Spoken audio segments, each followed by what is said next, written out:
Pure আম খালি খাওয়া হবে আর ঘুম হবে, এটাই আমের বৈশিষ্ট্য।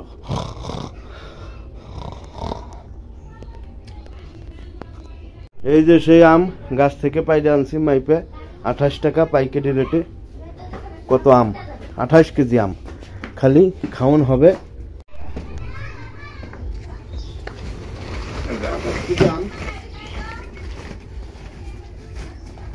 পিওর আম, আর ফলের ভিতরে যত ফল আছে কাঁঠালের রাজা যতই কোক।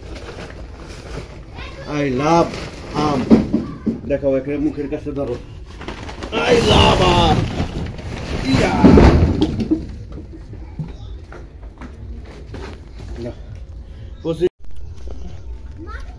আম বেচবো 28 কেজি আম।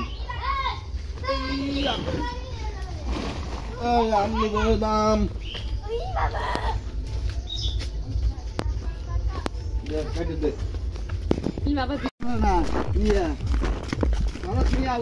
ধৈর্য ধরতে হয়। আম পাততে এসে আমগুলো পারা হবি তো, মারে না পারে। একটা পুকুরে বাড়িতে কলা গাছ থাকলে বাৎসরিক 4টে সংসার চলে যায়।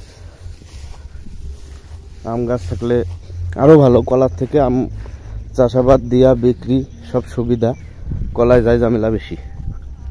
তো যাক, সব মিলিয়ে এই কথা যে আসলে পিওর কিছু খাওয়ার চেষ্টা করতে হবে। বর্তমানে সার ওষুধ এবং বৈশ্বিক পরিস্থিতিতে আমরা সবই হয়ে গেছি হাইব্রিড। এই হাইব্রিড থেকে মুক্ত থাকতে হলে পিওর কিছু খাইতে হবে।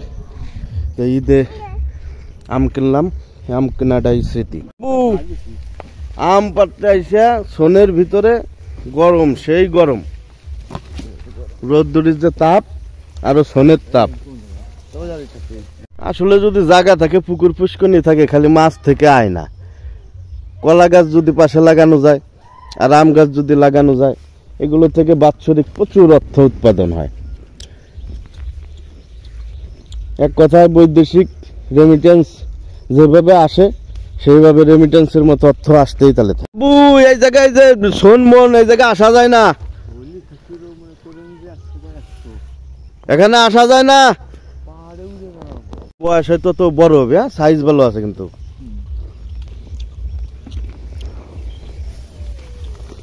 পারো কাকা তোমার মতো করে।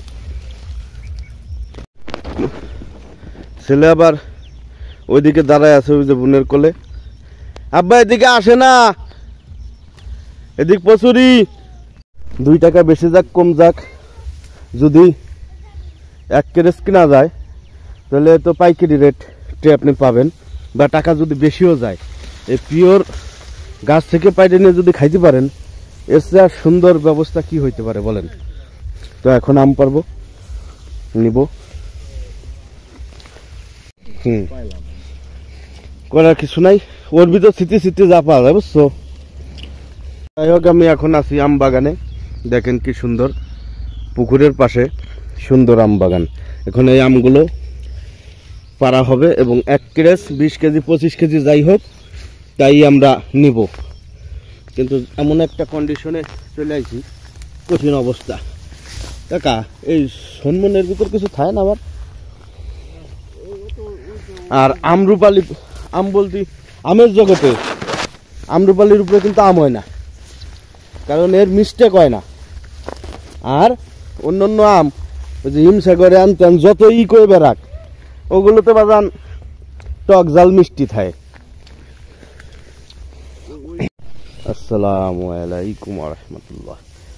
আজকে একটা ভিডিও নিয়ে আসছি, সেটা হলো যে হাঁটতেছি কোন জায়গা দিয়ে। দেখেন বিষয়টা হলো কি, আমের আড়তে আম কিনতে গেছিলাম।